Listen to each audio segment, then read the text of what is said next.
ตอนนี้กำลังเคลื่อนศพพอเท่าซืนบัดดงวายออกจากบ้านเนาะทุกคนกำลังจะเอาไปปราสาทสภาพบนทางในช่วงฤดูฝนนี่ก็ถือว่าบอดี้เลยแหละเนาะค่อนข้างที่จะลำบากเนาะไปใส่ก็ได้อันนี้เขาจะแบกศพออกมาจากบ้านเนาะทุกคนแบกศพออกมาแต่ให้วิทย์บ้านเอามาขึ้นรถอยู่นอกบ้านมันจะเป็นประเพณีแบบนี้เนาะ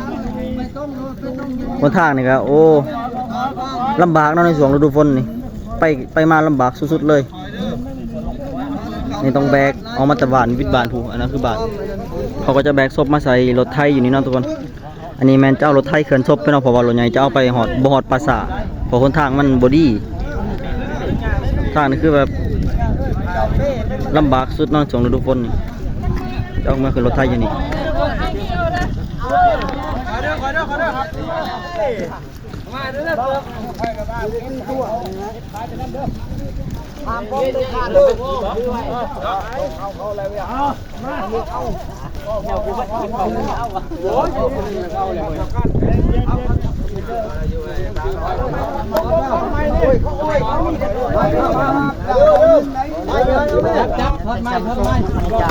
ลงเลย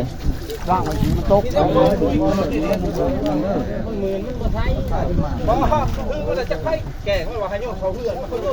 จ้าหีมาใส่แบบนี้เนาะ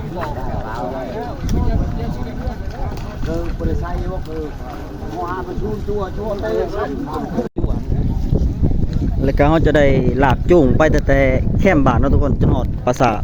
ก็ถือว่าใกล้ประมาณ2 ลักป้ายใกล้เติบจะจูงไปแบบนี้เลยบนทางก็คือว่าลำบากที่สุดเลยช่วงฤดูฝน